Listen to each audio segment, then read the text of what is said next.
To keep yourself updated, subscribe to IndigoLearn and click the bell icon and download our app OneFin to start learning on the go. Welcome to the revision session on chapter portfolio management, friends.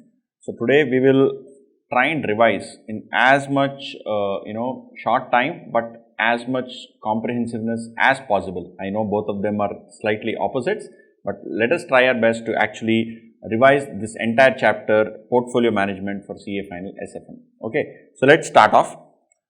So the first part, what is covered in the chapter, is basically what is portfolio management and what are the activities involved in portfolio management. If you remember, there are three primary activities. One is security selection, then construction of a feasible portfolio, and then finally deciding the weights of the various securities in the portfolio. So portfolio management is basically creating a set of securities which will give you best possible return for given level of risk, right?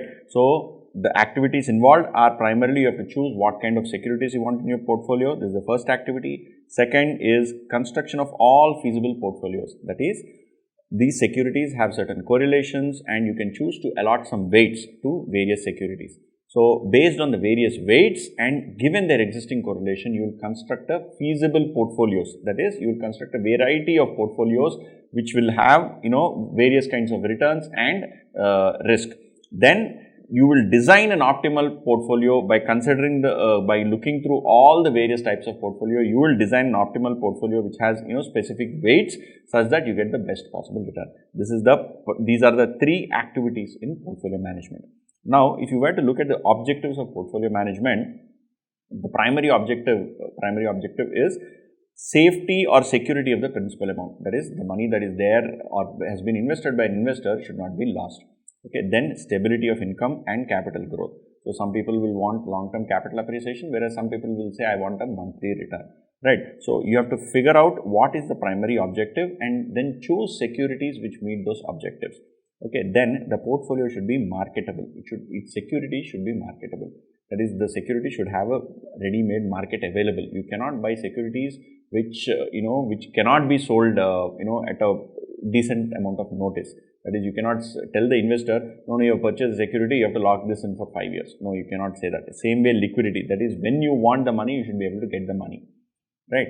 Then diversification. We have learned diversification earlier and we will look at it even further in the chapter. Diversification reduces risk. When you have a variety of assets or securities in your portfolio, the risk typically tends to come down because these securities also have some sort of correlation. Some of them may be negatively correlated, so on and so forth. So given all of that, typically the risk comes down. And sometimes different investors have different kinds of tax structures. Some may be NRI, some may be within the country, and so on and so forth. Depending on the tax status of the investor, the portfolio can be designed in such a way such that given the investor's tax status, the best possible yield can actually be derived from the portfolio. Okay, so these are objectives of portfolio management. Now, coming to the phases of portfolio management, you basically have security analysis. This is an entire chapter that we have done, how to analyze security. We have technical analysis and fundamental analysis, right? Then we have something called as portfolio analysis. That is, when you combine all of these securities and put them in a portfolio, how does the portfolio behave? What is it that you are actually wanting to do with the portfolio? Then you will select a portfolio. That is, out of a set of portfolios that you can potentially design, you will select a portfolio which you eventually want to invest in. Then you will have portfolio revision. That is, constantly you will have a look at what is happening with the portfolio. Is the portfolio performing well, not performing well? And in this particular portfolio, is there any place for optimizing the portfolio? That is, you will want to rebalance the portfolio or revise the kind of portfolio weights and so on and so forth. We have discussed about this also later in the chapter, or we will discuss about this also later in the chapter. And finally, you have portfolio evaluation, which is you will see what is the return that is accrued from the portfolio and then compare it with a benchmark that would have been set, right, against which you are going to compare your portfolio performance. That is, let's say you do a large cap index. You create a portfolio of stocks which are primarily large cap. Then the way you will evaluate that kind of a portfolio is by comparing it with a large cap index, right? So let's say you have a portfolio of small cap stocks. You will try and compare the performance of your portfolio with small cap index of BSE or NSE or whatever the case may be, right? So these are primarily the phases in portfolio management. Now, let us go ahead and look at theories of portfolio management. There are two kinds of portfolio theories. One is traditional approach. This is one, and second you have the modern portfolio theory. Modern portfolio theory, which is Markovic, which is given by Harry Markovic, right? So, the modern portfolio theory, basically we will be discussing it slightly, going forward, but if you look at the traditional approach, right, it primarily involves studying about the investor. What is the investor's background, what is the employment, what is the wealth that he has, what are the objectives, what is the age, what is the family, what are the kind of, trying to understand what is the profile of the investor and also the risk profile of the investor based on the investor's objectives. Then, based on investor's objectives, you define the risk. What is the maximum risk that this investor can take? Okay, you ask the investor also, and then also you determine based on the existing market conditions what is the risk that can be taken for a given amount of return. Okay, these returns are determined based on various objectives that the investor may have. Like, let's say they may say, I want some money for my children's education, or I have to buy a house at certain point of time. They may have a variety of objectives. Given those objectives, you determine, or you rather set those objectives and say, I want so and so much so return, and for that I am willing to take so much risk. So you enshrine this in a portfolio objective policy, or in sort of a document. You document all of this.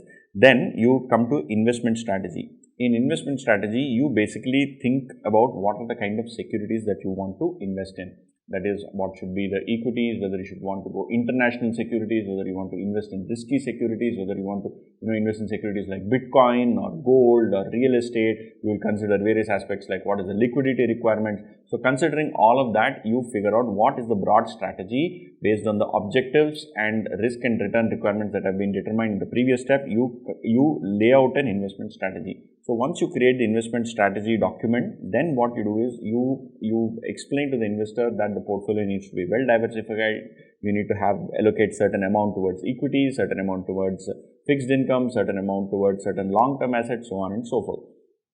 Finally, you choose securities. You choose securities based on their intrinsic or true values. What are the securities that can actually go up? You look at newspapers, you look at research analysts, you look at information from various market signals, so on and so forth, and then you choose securities. So basically, this is a very, very traditional approach where it is more about trying to identify good securities and then trying to create a portfolio. Okay, that is the primary underlying basis of this traditional theory. What is the modern portfolio approach? We'll come to that. But before we move further, before we move to the aspects of modern portfolio theory, we have to understand certain other things. So let us look at the first one, which is risk. We have been talking so much about risk, right? So in a portfolio, typically there are two kinds of risks. In a portfolio, or let's say for any kind of security, there are two kinds of risk. One is systematic risk, other one is unsystematic risk. What is systematic and what is unsystematic? Systematic means something that is there within the system. That is something which is enshrined, or which is every security which is there. Let's say we are talking about the stock market. Let's say every security or every share that is listed in the market is exposed to some kind of market risk. So if you look at interest rate risk, market risk, purchasing power risk, all the securities are exposed to this. All the shares are exposed to this. Whereas when you talk about unsystematic risk, this is the risk that is specific to that security or that sector or that kind of industry, so on. So basically business risk and financial risk. What is business risk? Risk that the business does not do well, right? So now that risk, let us say we are talking about HDFC Bank, ICICI Bank. Now both of them face very, very similar risks in terms of interest rate. Whatever happens to interest rate impacts the borrowings and loans that the banks give.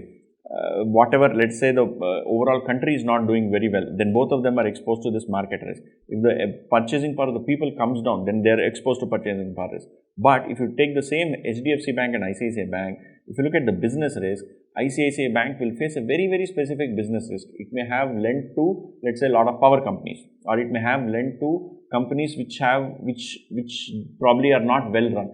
HDFC Bank may not have lent to. So that risk is very, very specific to ICICI Bank, and it is not present in HDFC Bank. Next is financial risk.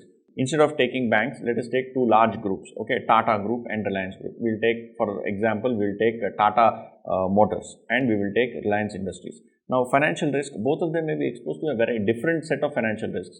That is, Tata Motors might have, when they acquired Jaguar, Land Rover, they have taken international loans, right? So those loans come with some amount of risk, the loan interest rate may go up. Now, who's exposed to that risk? Reliance has not taken the loan. So why will Reliance be exposed?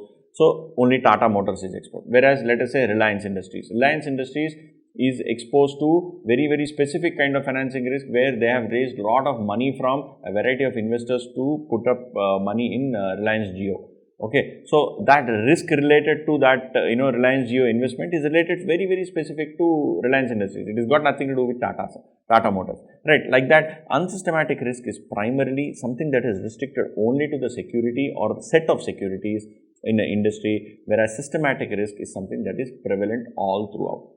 Okay, next, how can we reduce the risk? So, if you see, unsystematic risk can be diversified, whereas systematic risk cannot be diversified. If you remember, we had discussed in the full course, I told you that when you add securities to a portfolio, typically when you have, let's say, 30 or more than 30 securities, right, at that point, you typically you have diversified most of the unsystematic risk.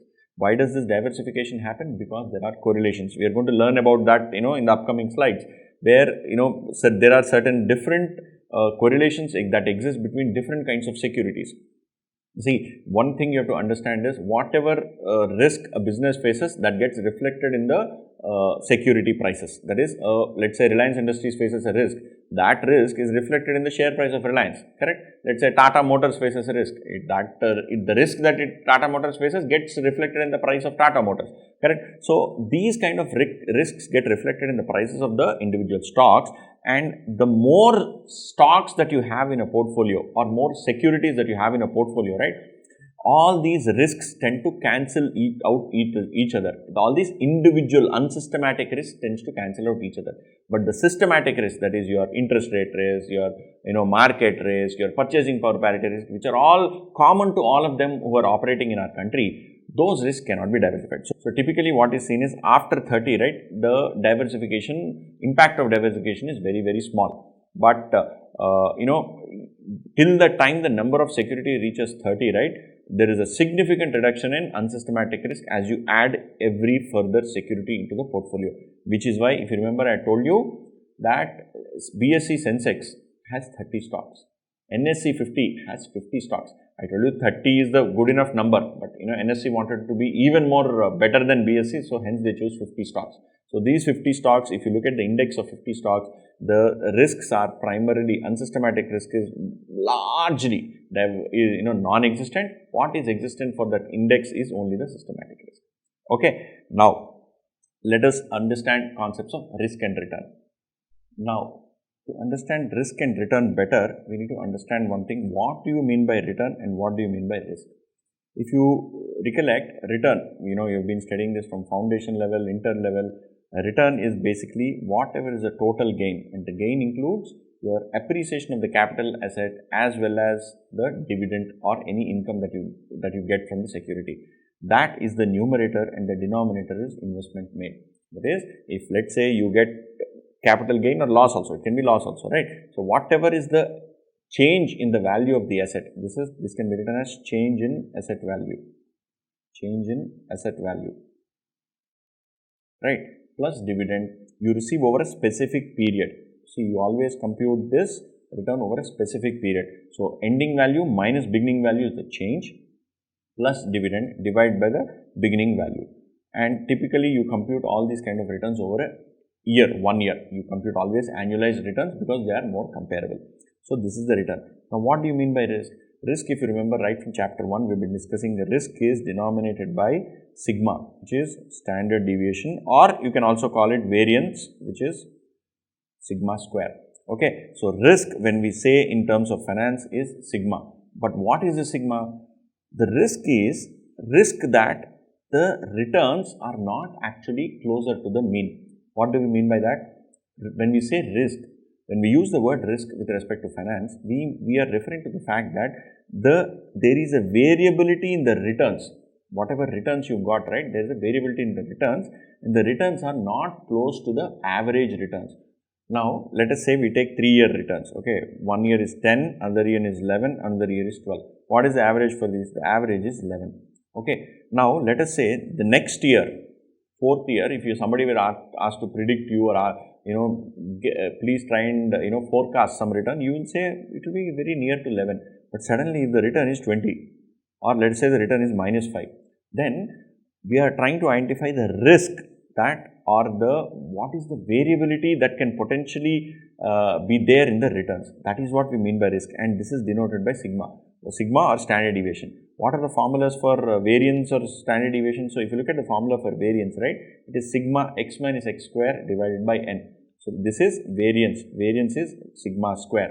Sigma square is sigma x minus x bar whole square by n. So for each of the security, when we do 10, 11 and 12, so the average is 11. So when we have to compute the mean, we compute it as 10 minus 11, 11 being the average, whole square, then 11 minus 11 whole square, then 12 minus 11 whole square. So this is 1, 0, 1. 1 plus 0 plus 1 is 2. So 2 by 3, which is 0.66. 0.66 is the variance, and if you have to compute standard deviation will be 0.666 square root, which will be 0.81. So if the returns are 10%, 11%, 12%, the standard deviation is 0.81%. So typically when you talk of standard deviations, you realize that on an app, theoretically this is 1 standard deviation away, 2 standard deviation away, 3 standard deviation away. If you remember the normal curve that we discussed, that is where this actually gets used. Okay, and when you are talking about a portfolio, right, in addition to the variance formula, the covariance is also very important. What is covariance? See, variance is the difference, or rather the absolute difference, which is squared from the mean. Average of absolute differences that are squared. But if you look at covariance, what is covariance? Covariance is how closely are two securities moving together. So when I gave you this 10, 11 and 12, this is for one security A. Whereas if you have to do this for two securities A and B, okay, one is 10, 11, 12, another is 5, 6 and 7. How closely are they moving together? How closely are they moving together? And for that the formula is sigma x minus x bar into y minus y bar divided by n. This is covariance. Covariance is a squared term, so, and it is usually depicted as sigma xy. Okay, it is not called as sigma square xy. It is a squared term. So there is whatever is variance for a single security is covariance for two securities. You should remember this. That is, covariance is for two securities is already a square term. If you see x minus x bar into y minus y bar, you are multiplying two numbers. So directly the square is visible. Whereas if you look at variance, it is x minus x bar whole square. So square is visible. But when you come to standard deviation, you are doing a square root of this. So the square, the effect of this square goes away. Square doesn't get directly cancelled because you also have n here. So the square doesn't get cancelled. But whatever you have squared, you are again taking a square root. You are summing all the squares and then taking the square root. Okay. So which is the reason why standard deviation is a singular number, whereas variance is a squared number, and covariance is also a squared number. This is what you have to remember, and the formula is sigma x minus x bar into y minus y bar by n. Now, what is correlation? Correlation is, if you were to draw a diagram like this, and let us say you plot values of security A and you plot values of security B. So let's say when the A 1, 2, 3, 4, B is 1, 2, 3, 4. Okay. When A is 1, how much is B? When A is 2, how much is B? When A is 3, how much is B? When A is 4, how much is B? You try and plot a line like this. So if the line is going like this exactly, right? The line is going like this exactly, where you are actually able to fit an equation into this, and the equation gives you a perfect result.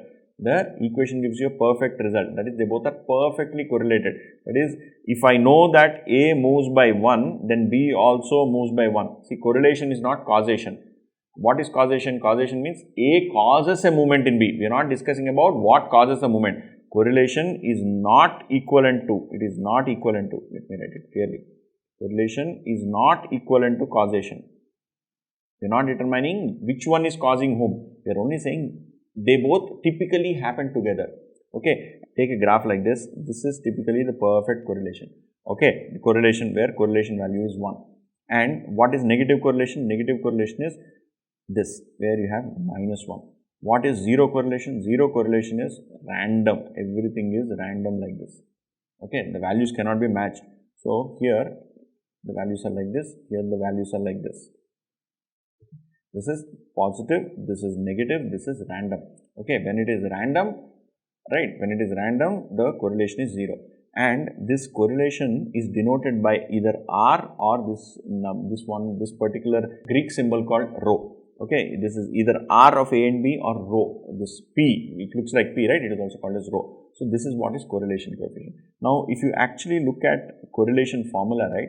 Correlation formula is actually derived from your covariance formula, or you also have two other formulas which are again a function of the covariance formula.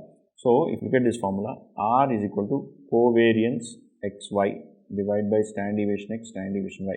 This covariance xy you can also write as sigma xy by sigma x, sigma y. So, correlation is this. Now, if you were to theoretically think of correlation, right, it is basically you are trying to figure out where is the least variation that is possible. If you were to fit a line, the least variation that is possible, or what is the amount of variation that is explained by this line, right?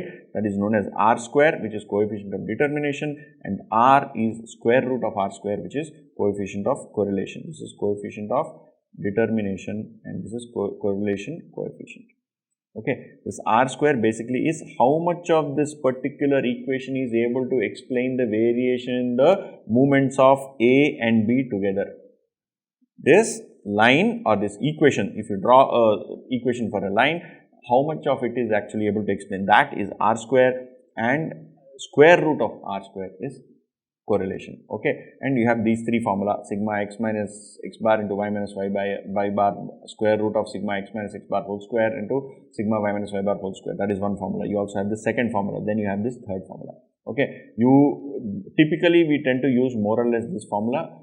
See, if you already know the covariance formula, right? If you remember the covariance formula, which is sigma x minus x bar into y minus y bar by n, then this becomes very, very simple. These formulae, the formula number 1 is straight actually derived from this. How? You see here, x minus x bar into y minus y bar. This also has x minus x bar into y minus y bar. What is standard deviation x, standard deviation y? Standard deviation is square root of x minus x bar by n into square root of y minus y bar by n. So, square root of both n's square root will become actually n. N in the denominator, n in the numerator get cancelled. So, you are actually this function, right, or this equation is same as this equation. There is no difference. Okay, so you need not get worried. If you remember this, R is equal to covariance of xy by standard deviation x, standard deviation y. If you remember this particular formula, you are more than sufficient. Okay, this chapter is entirely about a lot of formulae. Okay, so please keep making note as we keep discussing. Fair enough. Now let us continue. Now coming to the next aspect. If you are, let's say, given a probability distribution, let's say there is a probability that the returns are 10% and the probability is 0.5 and the returns are 11%, the probability is 0.3, returns are 12%, probability is 0.2. Then what is the expected return? It is simple weighted average, that is 10 into 0.5 plus 11 into 0.3 plus 12 into 0.2. This is the return and this is the probability. So that is what is this formula. Formula is sigma of xi into p of xi, which is xi is basically the return of a particular security. We are talking about security called A, 10, 11 and 12%, and the probabilities are 0.5, 0.3 and 0.2. So you do a simple weighted average. This is the expected return, basically is the weighted average of, or the expected values of the return, which is multiplication of the respective probability with its return and summing all of them up. Very simple. And here if you see, the total is 1, obviously total has to be 1. This is the expected return. The same thing, what is the expected risk? Expected risk, and let me call it as variance. Okay, expected variance is equal to sigma x minus x bar into probability of xi. So here whole square. Okay, so here also all you are doing is, if you go back to the variance formula, where is the variance formula? X minus x bar by n. So this is variance. So what you are doing, you are just, instead of doing this by n, you are computing for each value and multiplying it with the respective weight. Okay, p of xi. For each security, and you are multiplying it with respective probability. So for each security, you multiply it with respective probability. That is how you will get expected variance. Expected variance is equal to sigma x minus x bar into p of xi. For, I will call this as xi, and xi minus x bar whole square into p of xi. So for a security, you compute basically the variance by subtracting the individual values from its mean, squaring it and multiplying it with probability, and then adding all of them up. There is no by n here. Why no by n is there? Because all of the returns have different probabilities and all the probabilities together add up to 1. So 0.5, 0.3, 0.2. What you will do is all these, when you multiply by 0.5, you are giving the impact of 0.5 out of the total. When you are multiplying it by 0.3, you are giving the impact of 0.3.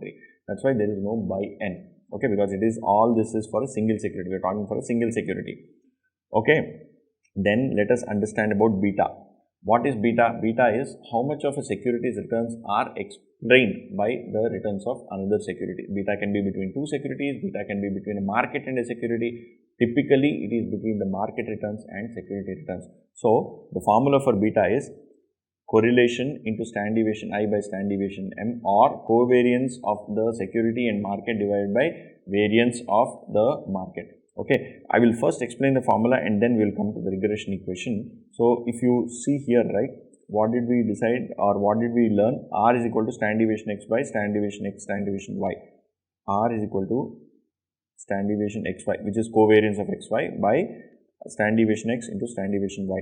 Beta is equal to, if you look at this formula, R, which is the correlation between X and Y, into standard deviation X by standard deviation Y, standard deviation X by standard deviation Y.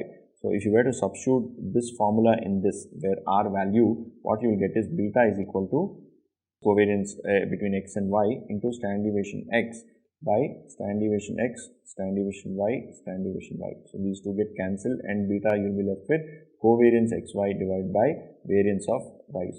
Basically, Y here is market and X is security. So, if you are trying to see the arrive at the beta, right, then this is the formula. So, if you look here, the first formula is this, the second formula is this, which is what I have exactly explained by derivation, which is covariance by variance, right. And there is also another way to compute beta, which is n into sigma xy minus sigma x into sigma y by n sigma x square minus sigma x whole square. This is also another formula. You can actually use this. Now, let us understand what is this entire regression equation about. So, when you have security and market, right? So, let us say there is a security called A and there is market returns. Okay, let's say we have returns of A as 10%, 11%, 12%. Market returns at the same time, let's say, are 6, 7 and 8. What we are trying to find out is, just like what I told you earlier when I was talking about correlation, how much of the variation between two securities is explained by a line. Here I am talking about the line itself. Okay, earlier, if you look back, here I was saying that if you try to fit a line, and in the line, what is the extent of variance that is explained is called as R square, right? I was only trying to tell you that there is a line. Now, I am telling you this is the line, and the equation of this line is given here: alpha plus beta into return of the market plus error term. Okay, this is basically in the form y is equal to mx plus c, where this is the slope value and this is the intercept. Beta is the slope. What do you mean by slope? Slope basically determines how much is the movement in the line. Okay, what is the slant in the line. Okay, so now this beta, right, beta determines how slanted the line is. Okay, now if you look at this line, the equation of this line is, if you take an individual security and let's say we call the security as x, x is equal to my plus c. I know here I have written as y equal to mx plus c, that is a normal notation. But here in this particular, as far as finance is concerned, x is the return of dependent variable, which is a stock called A, and y is the market, okay, which is denoted by y, which is why I have changed this formula. Instead of x, I am calling it as y, instead of y, I am calling this as x. So, x is equal to my plus c, where y is representing the market returns, which is an independent variable, and x is the stock returns. Now, if you look at the formula here, what I have written, which is sigma xy, which is covariance between x and y, that is returns of stock and returns of the market, by sigma y square, which is variance of the market, So, which is why I have denoted y as, the independent variable and x as the dependent variable. But generally in mathematics, you might have heard of this equation. The same equation, we are twisting it and writing as m is equal to yx plus c, where y is the independent variable, which is the market return, and x is the dependent variable, which is the security return. Okay, so basically, when we talk about beta, beta is the slope of a line which best depicts the relationship between stock return and market return. If you see, we do something called as least square regression. That is, I have told here it is regression equation, right? So, if you look at what is least square regression, you are trying to fit a line where, let's say, actual returns are like this, okay? That is, let's say this is a return of A and this is a return of market. When A is here, let's say the market is here, and when A is here, let's say the market is here. Like this, you have various levels at which market and security returns are, and let's say the data is like this. Now you are trying to fit a line wherein by which if you take these residuals, right, these are known as residuals, that is the difference between the actual point minus the point determined by a line, okay. If you take these residuals and square off all the residuals and then sum all the squares of the residuals, and you are trying to minimize the value of sum of squares of all the residuals, that is minimum of sum of squares of residuals, okay. You are trying to find out a line which has an equation because of which the sum of squares of residuals is minimum. That is called least square regression. So, you are doing a regression basically. I have told you, or you would be aware that it is basically, it's a statistical concept where you are trying to fit a line for a set of data points. Now, when you do least square regression, you are trying to fit the best possible line wherein the residuals are narrowed. These residuals are represented by this error term, and the slope of this line is represented by beta, and the distance from here is represented by this alpha, okay, and return of the security, which is the dependent variable. Now, we do least square regression to figure out what is beta value, okay. The formula to figure out beta can be it can be found out by this formula, can be found out by this formula, or you can use any of the statistical tools if they are available, okay. Now, so friends, if you remember, initially we discussed everything about what are the theories of portfolio management and all of that. Then I told you that there is something called systematic and unsystematic. Then I was telling you about risk and return, and we have been discussing about formulae which are all individual security. If you remember, all these are individual security related. Okay, I told you correlation, everything was with respect to individual security. What is beta? Beta with respect to a security, beta with respect to between a security and a market, right? All of these are with respect to security. Okay, but when it comes to a portfolio, how will the formula change? See, if you remember this formula also, if you look at the first two formula, this expected return of a security and expected variance of a security, these are also both are with respect to security only. But what happens if it is a portfolio? How will you compute return and risk for a portfolio? So, if you look at the portfolio return, the formula is simple again, weighted average only. Let's say you have a stock called A, stock called B, stock called C. The return is 10, 11, 12. Okay. And let's say the weights in the portfolio are 3, 2 and 5. So, all that you do is, this is return and this is weight. Okay. So, here R represents return, X represents weight. Okay. So, you are just multiplying, here 3 by 10, 3 by 10, so it is 0.3, 2 by 10 is 0.2, 5 by 10 is 0.5. So, you multiply directly 10 into 0.3, 11 into 0.2, 12 into 0.5. This is very, very similar to what we saw earlier. Expected return, here we said single security, where we said, let's say 10% is the return with a probability of 0.5, 11% return with a probability of 0.3. Like that, you find out the expected return of a single security, which probably comes to some 11 or 12, I don't know, whatever number it comes to, let's say 11. Now, this is the return for a single security, but like that, let us say you compute expected returns of multiple securities, and let's say there is security A, security B, security C. Let's say you have 10 rupees or 10,000 rupees which are investing 3,000 in A, 2,000 in B, 5,000 in B, then the portfolio weights will be 0.3, 0.2, 0.5. Correct? Where they again total up to 1. You are now multiplying the expected return of each security with its weight in the portfolio. This is very, very similar, but again slightly different. Here, you are talking about probable returns of each security. Here, you are talking about weights of each security within the overall portfolio. Please note, the reason why I am telling you this thing is very, very important. The portfolio return, this formula is very similar to this formula. Okay. This formula, which is expected variance of a security, right, when you have multiple probabilities, is very, very different from the expected variance of a portfolio.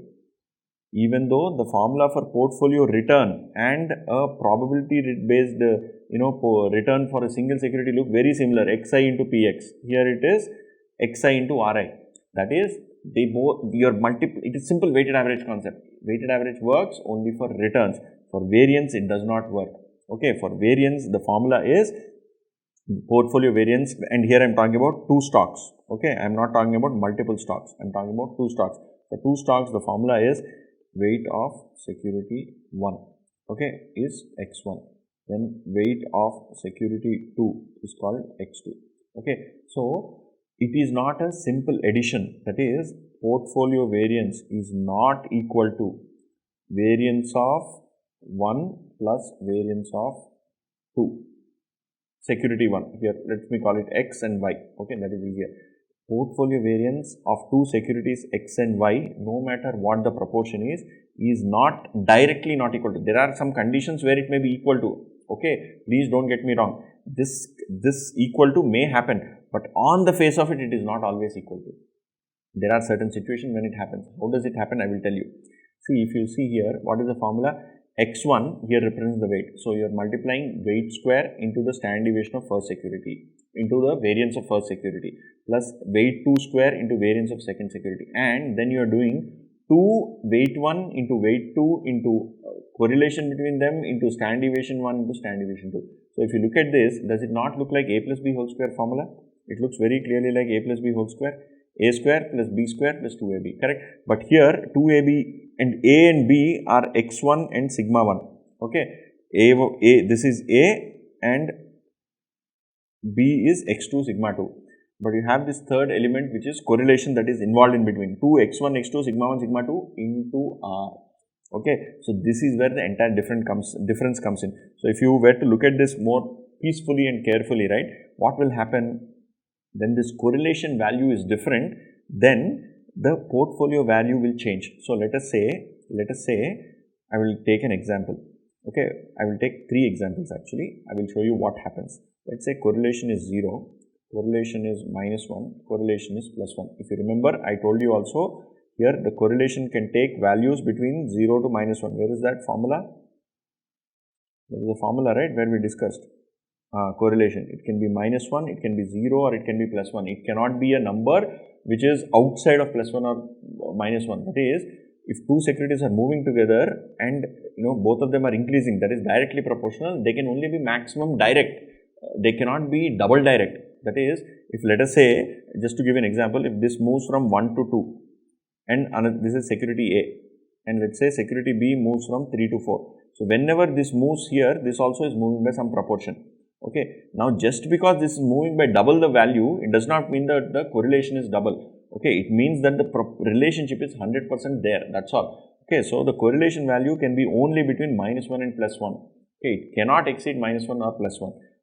So, if that is the case, let us see what happens. If it is 0, we said portfolio variance is equal to variance of security into weight of security 1 plus variance of security 2 into weight of security 2, correct? Because the R value is 0. If this is the case, now I will just give you an example, right, which is, if let us say the variance of security, I will draw a set of data here, okay, variance 1, 2, or let me call it A, B, weight, I will call it 0.5, 0.5, I will make life very, very simple, okay, A and B. Okay. Now, let us say the standard deviation of this is 10% and the standard deviation of this is 5%. Okay.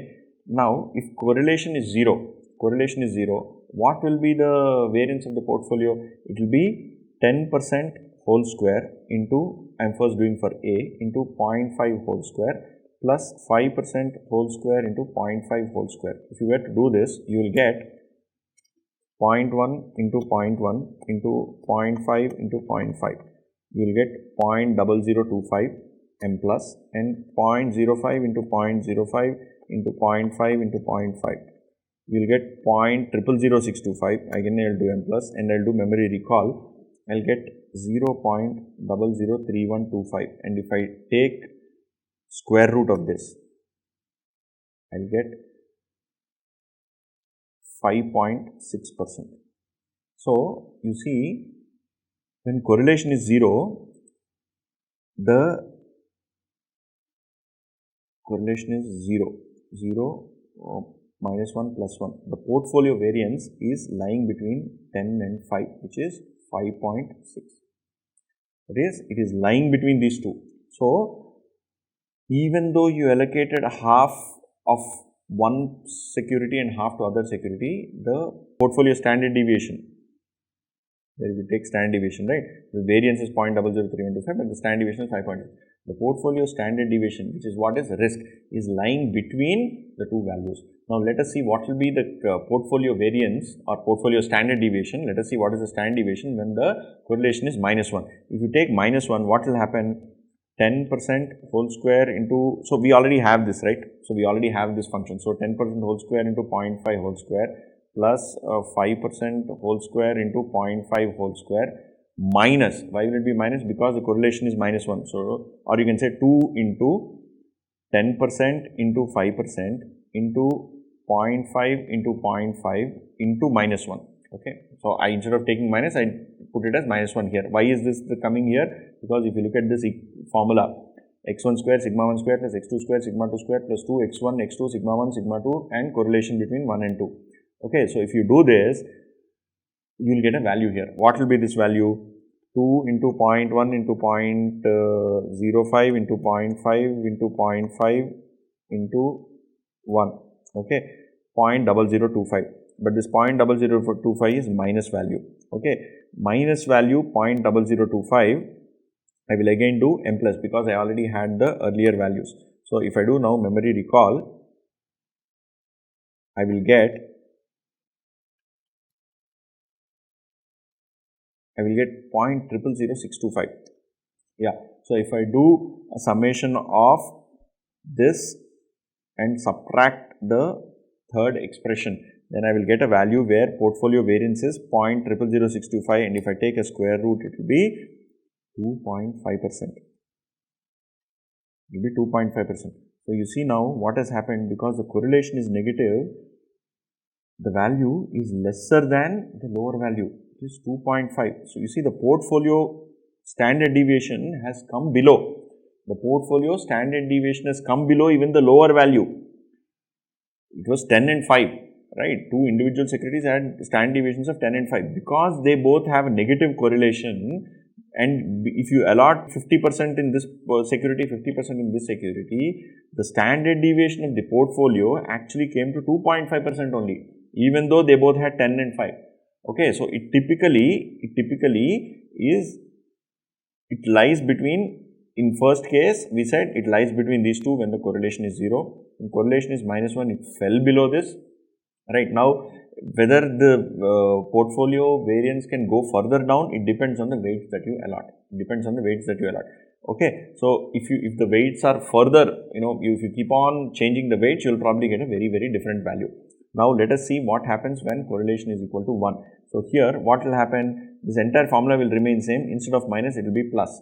So, if you look at it, it will be into 0.1 into 0.05 into 0.5 into 0.5.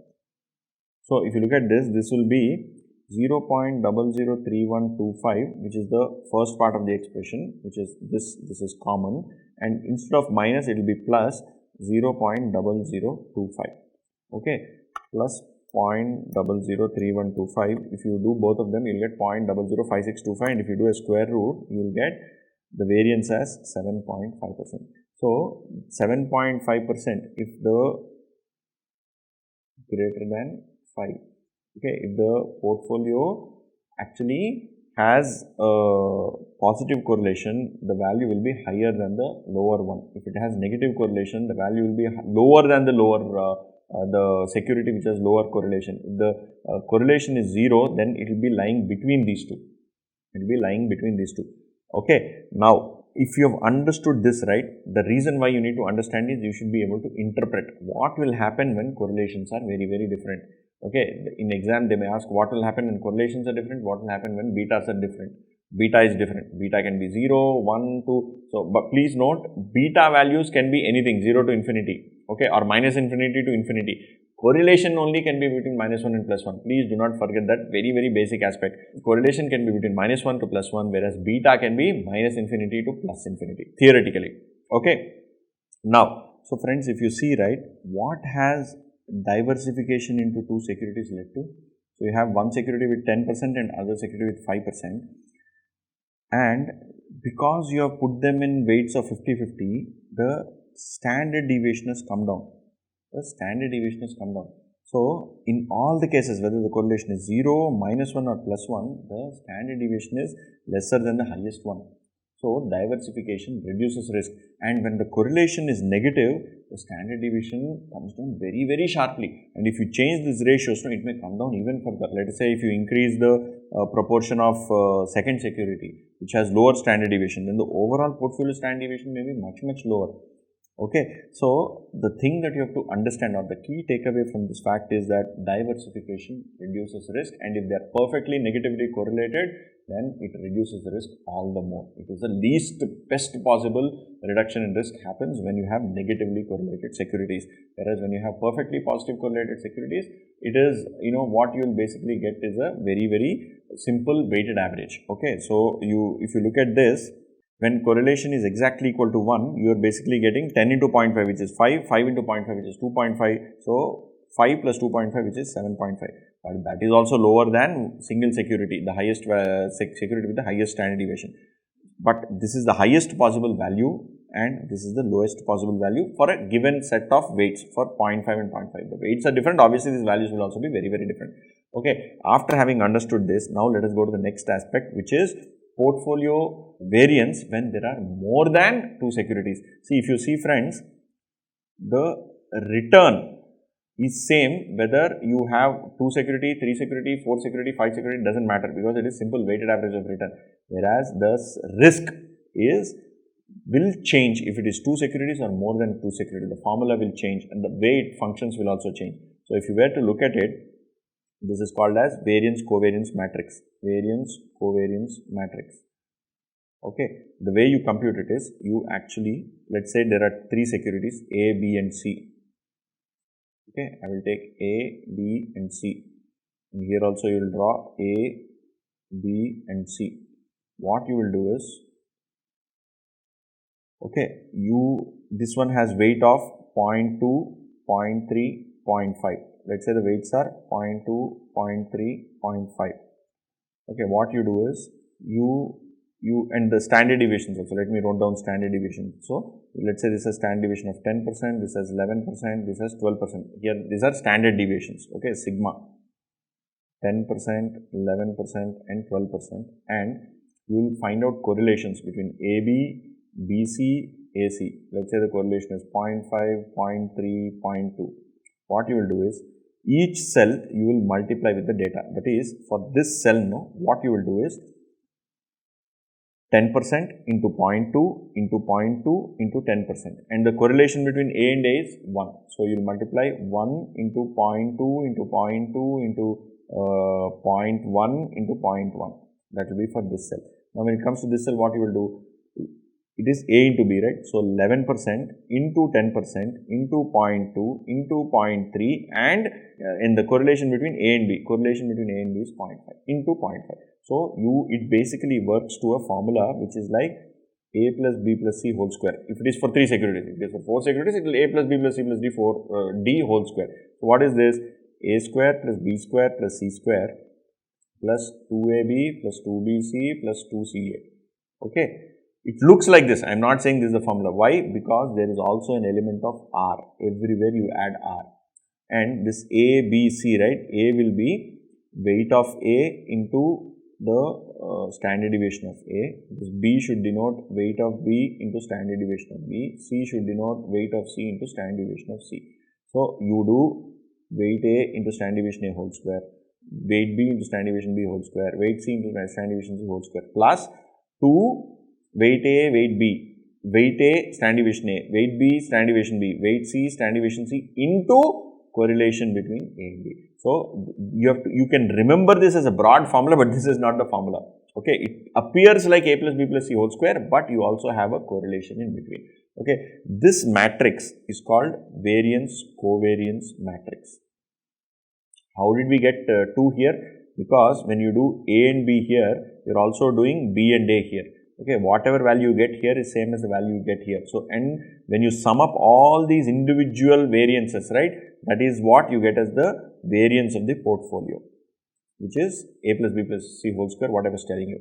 So, the variance of the portfolio will be summation of all these boxes, and AB will be same as BA. So, hence you will get 2 times of AB or 2 times of BA, you can call it either way. Same way you will get for ACCA and BCCB, okay, which is what adds up to this A plus B plus C whole square formula.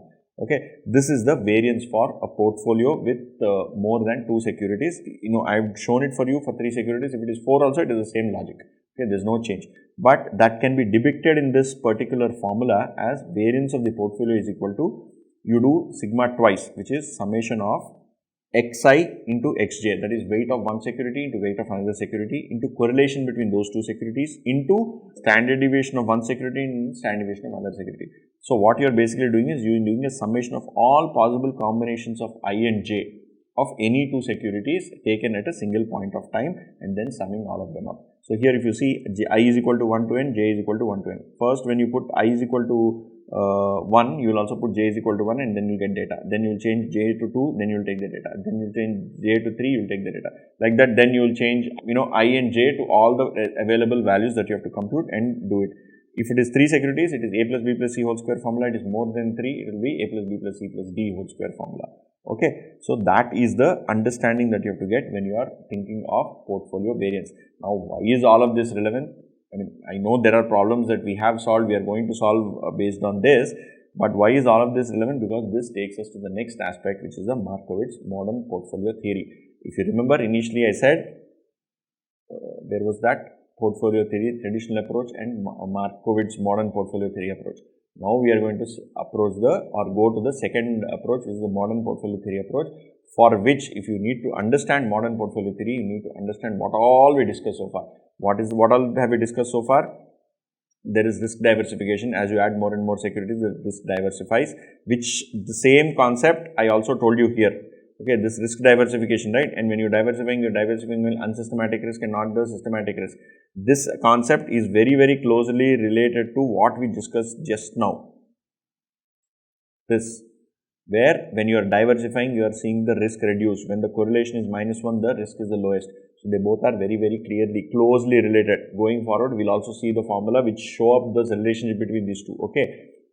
Okay, then we've discussed about how to compute, basic things like variance, covariance, what is risk, what is return, what is correlation, what is coefficient of determination, okay, then what is beta, what is regression equation. We have discussed all of this, and then we've said what for an individual security, how is return computed and risk computed. Then we move to portfolio return. How is portfolio return computed? It is simple weighted average. If it is 2 securities, what is the portfolio variance? If it is more than 2 securities, what is the portfolio variance, right? And what is the impact of correlation on portfolio variance? We have seen all of this. Now, let us go to the topic most important, if you ask me, in theory of finance as far as SFM is concerned, is Markovic's modern portfolio theory. Let us start off with that. So, friend, what is the difference between the modern portfolio theory and the traditional theory? See, if you remember carefully what we discussed in traditional theory, you basically select stocks and then create a portfolio. You select the stocks and create a portfolio. And how do you select the stocks? You select the stocks which you think are very good, going to perform better, and where you think the prospects are very good. You do things like that, and then you diversify. You put your money across various set of asset classes and various kind of securities. Whereas it is blind diversification. The traditional theory can be called as blind diversification. Okay. Harry Markovic said that is not correct. You should not diversify blindly. You should not select securities just because they give you the best possible return. You also have to evaluate the risk. Okay, and you have to evaluate the risk not alone, but you have to evaluate the risk in the overall portfolio. When you put them in a portfolio, what happens to the overall portfolio risk and return, to evaluate that. So, before we get into actual theory, he said there are certain assumptions. He said, firstly, the return adequately summarizes the outcome of investment. That is, the outcome of investment is return and not some fancy metric, it is purely the monetary return. It is not a fancy metric like, let us say, employee welfare or social welfare or nothing like that. It is a pure financial return. Second, investors can visualize the probability distribution of rates of return. That is, potentially investors can know that what are the kinds of returns that can exist for a specific set of security. I know this is a very extreme assumption, but then theories like this work under such kind of assumptions. Slowly you relax the assumptions. Then investors' risk estimates are proportional to variance of return. What they are saying is the variance of the security's return and the perception of the risk by an investor, both of them are proportional. That is, both of them are same. What the investor believes as risk and what is the risk of a security's returns, both of them are same. Investor cannot think of risk as something else and the security's variance of returns is something else. Okay, this what investor perceives as risk and what the security's actual variance in returns are, both are same. Okay, or both are proportional. Then investors base the investment decision on expected return and variance of return. So that is, investors are taking decisions which are logical and rational. They are not thinking, oh, this is a good company. My father worked in this company. I like Tatas. I like Birlas. I like Reliance. I will invest because I like it. No, those are all not valid explanations. The valid explanation for making investment is that based on expected return and variance of return, that the risk and return are the two things which are most important when you select a security. Then all investors are risk averse and for given expected return, they prefer to take minimum risk, and for given level of risk, the investor prefers making maximum expected return. That is, they are most rational. If I am getting a return of 10%, I will choose that at 10%, what are all the securities that exist, and I will choose a security which gives me 10% that has the lowest risk possible. To give you an example, let's say Tata gives you 10%, Birla gives you 10%, Reliance gives you 10%, Zomato gives you 10%. Assume that all the securities are going to give you 10% return in the next year. But each security has a very different standard deviation or, variance.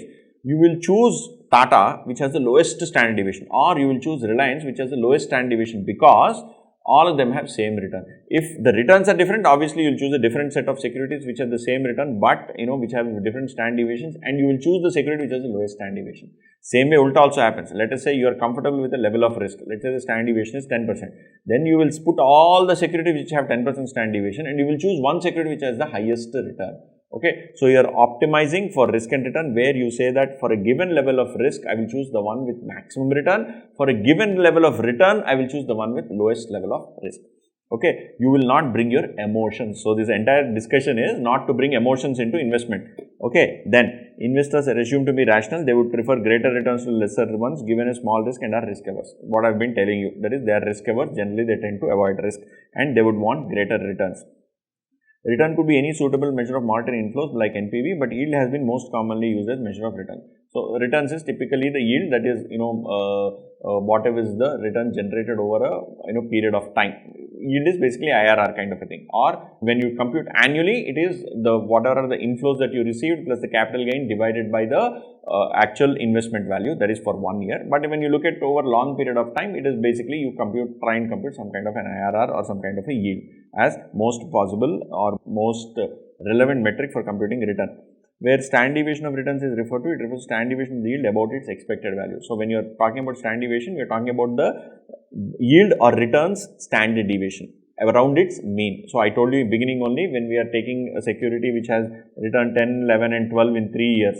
Okay, the average is 11. You are computing all the variance. The variance is computed as x minus x bar whole square by n, right? So the variance is computed around this x bar, which is the average expected yield or return. Okay, so this is what is the assumption when you are talking about standard deviation. These are all the underlying assumptions in Markovic's theory. Now, after having discussed about this theory, what does he say? He says, the way Markovic's theory works is, you will, let's say, have 3 securities, A, B and C. Okay, what you do is, you create portfolios. Okay, you create portfolios, and A, B, C have some standard deviation. Each one of them has one standard deviation. Each one of them has some return.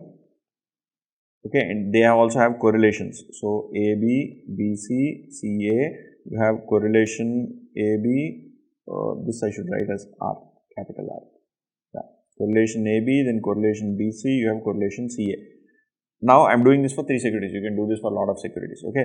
What you do is you find out, okay, various proportions. You have weight 1, weight 2, weight 3. See, these numbers are all given. These will not change. These will not change, but the weights can change. You can constantly change the weights. I mean, you can put 0.1, 0.1, 0.2, 0.7. Why 0.7? It is 1 minus 0.1, 0.2. Right? The total value of the portfolio is 1. So, you are splitting into 10%, 20%, 70%. Like that. Then you can put this 0.1, 0.3, then this becomes 0.6. Like this, you can create an infinite set of portfolios. For all the portfolios, you compute the return and you compute the risk. How do you compute the return and risk? We just now discussed the formula. What is the formula? You do this variance covariance matrix, you find out the risk. How do you do? I said you multiply the weight into return. So, I said 0.2 into 0.2 into 0.1 into 0.1 into correlation between these two. Correlation between these two is 1. So, like that you do for all the, you fill all the cells, sum them up, it will give you the portfolio variance. For such a portfolio where the ratio is 0.2, 0.3 and 0.5, what is the return? Okay, you find out the return of that particular portfolio. How do you find out return? It is simple weighted average. So, let us say the return is 10%, 11%, 12%. You multiply 10 into 0.2, 11 into 0.3, 12 into 0.5, you get a return. So what you do is you will get the risk and return at various weights. At various weights, you get the risk and return. Okay, when you get the risk and return, you start plotting all the risks and returns. So, let us say there is a return of A is this, B is this, C is this. You will actually get curves like this and then you will get a major curve like this. This is how the portfolio returns look. They will all be in this shape. They will all be in this shape. All the potential returns will be in this shape. Okay. When they are all in this shape, or they are all filled in this, what you will see is, and here please note, this is the standard deviation and this is the return. Okay. You will want to choose a portfolio. Let us say I am willing to take a risk of this much. Then you will say I want to choose the one that gives me best possible return. If let us say I am open to this much, then you will choose the security that has this return or the highest possible return in that. That is what is depicted here. You have a set of lines here and you have a common portfolio, and these portfolios are, right, all these portfolios together, this weird shape is called as mean variance portfolio. Mean variance portfolios, and this line alone is called as efficient frontier. Efficient frontier. Frontier means what is the front, and efficient means this is the most efficient, because if you see, if you draw a line here, right, for this return, this gives you lowest risk. This line here, this point, let me put in different color. This point has highest return and lowest risk. For this risk, for this amount of risk, here you are getting a very low return at this point. Whereas if it is on the efficient frontier, you are getting even higher return. So this frontier is efficient because it gives you the highest value of return for a given amount of risk, or for a given amount of return. Okay, for this return, let us say we take this aspect. Okay, we want this return. Now, this can be arrived at this risk also, it can be arrived at this risk also. So, for a given amount of return, it gives you the lowest possible risk. That is, if a portfolio is lying on this, you will get the best possible return for a given amount of risk, or you will get the lowest possible risk for a given amount of return. Okay, this is called as efficient frontier. Now, all the securities will lie in this weird shape. Okay, they will various portfolios. How did I get the portfolios? By changing the weights of A, B and C. So, you keep on putting multiple weights, and this can be infinite, right? You can change 0.01 as weight, and you will get different value. Okay, this instead of 0.1, I will call this 0.11, then I will call it 0.111, 0.112, like that. So, it can be infinite, right? But when you create all such portfolios in the least, when you create all such portfolios with various values of weights for a given standard deviation of security, for a given return of security, for a given correlation of securities, you apply different weights, you basically will end up with a shape like this. And this is called efficiency frontier. Now, how will the investor choose which kind of portfolio that he has to choose? What the investor will do is, the investor will say, I have an indifference curve. If you remember, in class 12 or probably in CA foundation, we have learned a concept called indifference curve, which basically it gives you the indifference curve for utility. That is, anywhere along this line, you are happy. That is, for a given, if you want this return and this risk and this return, So let's say I have an indifference curve which says I am happy with risk of 1 as long as I get return of 10. Then I am willing to take risk up to 2 if I get a return of 20. So you are okay with risk and return combinations anywhere along this line. So like that, for every investor's expectations of risk and return, you draw a line and you try and have a point which is tangent between the efficient portfolio and your indifference curve. So you draw indifference curves of risk and return for an investor, and you ensure that there is one such indifference curve which has a tangent to this efficient portfolio, and that point is what you choose as the optimal portfolio. You select as the portfolio where you want to invest. Okay, now this is the concept of efficient frontier. Some people call it efficiency frontier and so on and so forth. Okay, so it doesn't matter.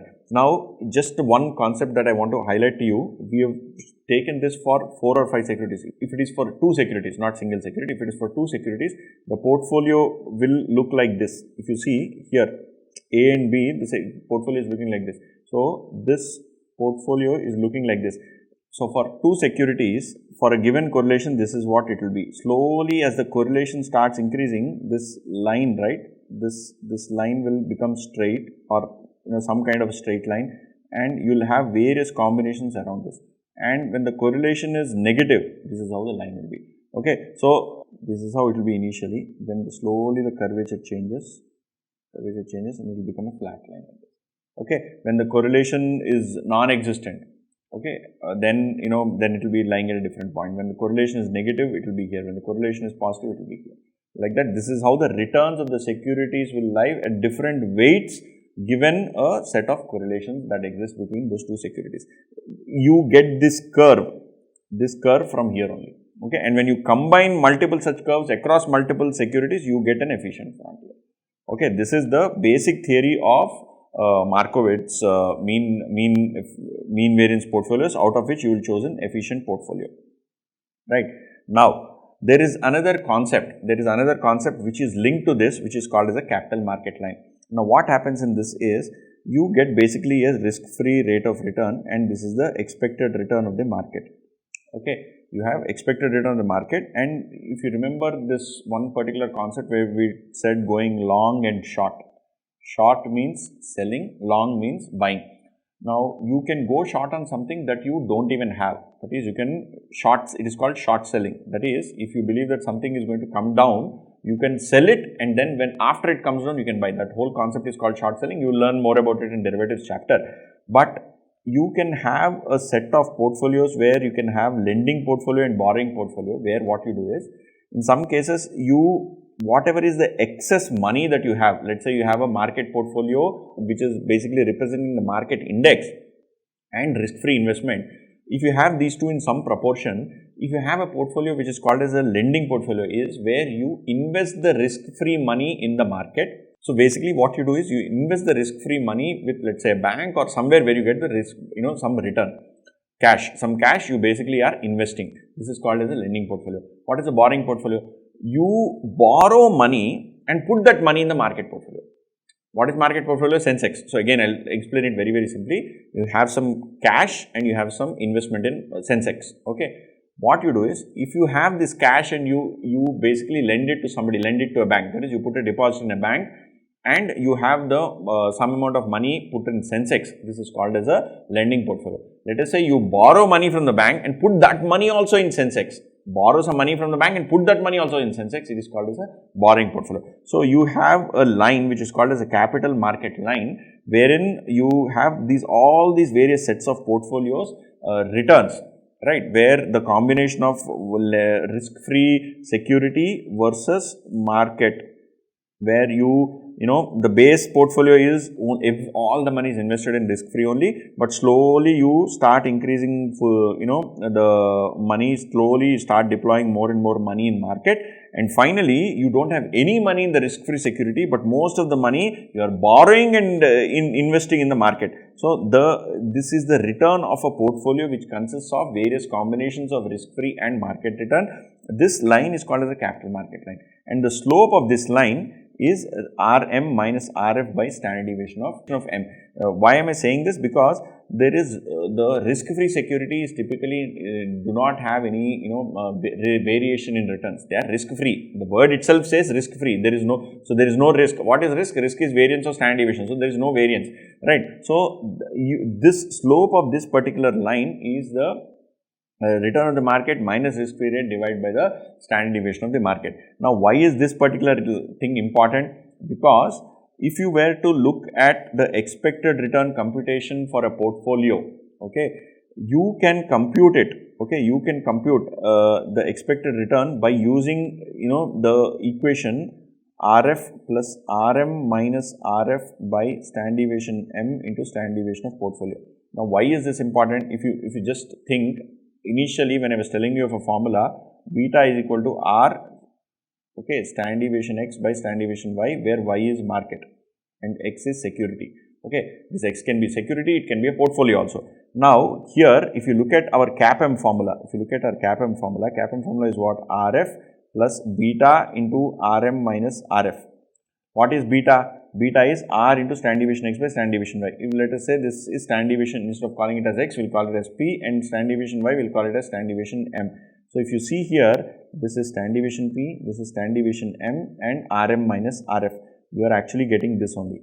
So, standard deviation P by standard deviation M is there, right? Standard deviation P by standard deviation M, whatever is the beta value, standard deviation P by standard deviation M is there. But what is missing? R. So, this is a, this line, expected return that is computed for a portfolio which lies along this line is a special case when the correlation is actually equal to 1. Why is this important? You basically, you have a capital market line and you have these efficient portfolios and, okay, you have a tangential point. This is the optimal portfolio. Okay, next, after this, then now let us come to another concept which is called as minimum variance portfolio. Just now we learned something about mean variance portfolios, we learned what is the efficiency frontier. Now I am telling something called minimum variance portfolio, and here I am referring only to two securities.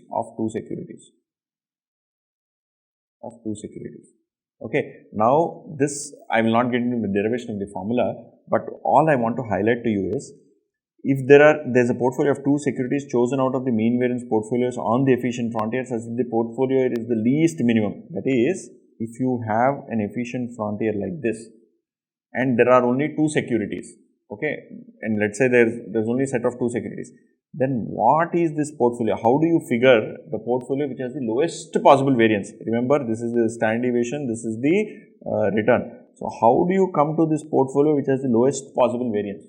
Okay, probably I think the curve shape is slightly odd. Let me redo that.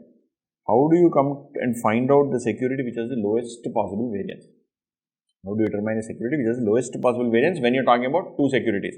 What is the weight of those two securities at which, for a given correlation, again for a given correlation, at which the variance is the lowest? Which the variance or standard deviation is the lowest. So, that is given by this formula. X of ABC. So, if you basically have the weight of one particular stock called A, or and another particular stock called X, okay, I think the easier way to understand would be with this. If you have, if you want to find out the weight of a particular stock, then the formula is standard variance of X minus covariance of A and X divided by variance of A plus variance of X minus 2 covariance of A and X. Okay, this is the formula that you should remember. And one more thing, friends, if you see here, I am not sure if I told this earlier, R into standard deviation A into standard deviation X is a covariance. Why? Because if you remember, we said R is equal to covariance of XY by variance X, variance Y. So, you cross multiply. If you cross multiply R into standard deviation X, standard deviation Y is equal to covariance XY. So, they have substituted this here. This is something again which you can use elsewhere when you are actually given partial data or something like that. This is a minimum variance portfolio. Till here we are still referring to Markovic's method of computing a minimum variance portfolio. Now after this we are moving to something which is called as a single or sharp index model. Now this is very different, or this is very closely related but slightly different from Markovic's theory. Now in this model what they are saying is, Mr. William Sharp, if you remember there is a, economist we discussed about in one of the earlier chapters. There's somebody called as William Sharpe. Here, instead of, creating such, these portfolios, this, efficient frontier and, so many portfolios, making so much of covariance, computations, variance, covariance matrix, which is a complicated exercise, what, William Sharpe, what he decided, or what rather the way he suggested we go about it is very simple. He said return of the security is alpha plus beta into RM. Okay. Now, if you see this, if as per CAPM, what is the return? Return is risk-free plus beta into return of the market minus risk-free rate. Okay. This is a CAPM, whereas as per Sharpe model, the return is very different. Alpha is there, directly return of market is there, there is an error. There is no, and beta component is there, but there is no minus RF component. There is no minus RF component. And here, this alpha is very different from risk-free rate. The alpha and risk-free rate are very different. Okay, so he has propounded a theory under which they have taken simple regression and said that there is, that y is equal to mx plus c, if you remember, or I said ulta, right? X is equal to my plus c, where y is independent variable, which is market, and x is dependent variable, which is stock. Right. So, they have taken, he's used that particular logic and built this particular equation to arrive at this return of a security. And what he says is, variance of a security, say variance of a security is beta square into market variance plus the variance of the error term. Variance of a security is beta square into market variance and plus variance of the error term, which can be split into systematic and unsystematic risk. So, this part 1 is beta square into market variance. This is part 1. And here unsystematic risk is the difference between the security variance minus your systematic risk. And if they've also given one more formula, the covariance between two securities. The covariance between two securities is beta 1 into beta 2 into variance of the market. If let's say there are two securities, how do you find out the covariance between those two securities? It is beta 1 into beta 2. Covariance between 1 and 2 is beta 1 into beta 2 into variance of the market. There is one more point, I don't know if we've discussed this earlier. What is the beta of a portfolio? Beta of a portfolio is very simple. It is weighted average, that is sigma beta I into xi. Sigma beta I into xi. Okay, it is very, very simple. Beta of a portfolio is weighted average of beta of various components. Beta I into xi, where xi is the weight of each individual security in the portfolio. Now, if you come further, covariance between two securities we just discussed. Now, what is the total risk? As I said, it is the beta into market variance, which gives you systematic risk, and the error term variance, which gives you the unsystematic risk. Now, if you look at portfolio variance, right? If you look at portfolio variance, they have given a formula. Portfolio variance is sigma of beta I into xi whole square. So, just now I told you, beta I into xi, this is the average beta, weighted average beta. They are squaring this and multiplying it with market variance. So, if you see here, the formula is beta I into xi whole square into market variance. This is the systematic risk component. Okay, and then you have the unsystematic risk, which is you multiply the weight of each security square, not even directly the weight square of each security square of the error term, and then add it. So, you add both the systematic risk plus unsystematic risk component and you get the variance of the portfolio. It is a simple addition. It is a simple addition, and portfolio return is the weight of each individual security return. So, we said security return is alpha plus beta into RM. So, it is simply weighted average of alpha into beta plus RM. So, you are multiplying each security return with the respective weight and you are getting the return of the portfolio. So, these are as per single index and Sharpe model. So, you should not confuse these concepts with the concepts we learnt earlier, with these concepts. Okay, with where is this other one? With this concept, the variance covariance matrix. Okay, we should not confuse this. You should be very, very careful when you are solving problems. If they ask you single index or Sharpe model, you should come back to this. If they are asking you about your Markovic theory, you should go to the variance covariant. And if they are asking you about a security, it is very different. So, please note all these distinctions. Security, you have CAPM model, you have Markovic theory, you have your single index or Sharpe model. Okay, these are all the multiple layers that you have. You need to know all of them, each one of them individually, and the only way to know is solve more problems. Okay, now let us go to the next concept where, or in fact continuation of the next concept where I told you that the portfolio beta is weighted average of all the betas. Same way portfolio average is also weighted average of all the alphas of the respective components of the portfolio. Okay, now let us go to the next concept. Friends, now that we have understood the previous part about portfolio beta and portfolio alpha under single index or Sharpe model, let us look at the next concept, which is CAPM. We all know, we have been studying this from FM, right, since CA Inter, RF plus beta into return of the market minus risk-free rate. This part is known as market risk premium. Okay. Now, this beta is no way different from the previous beta that we computed, let us say, in single index or Sharpe model.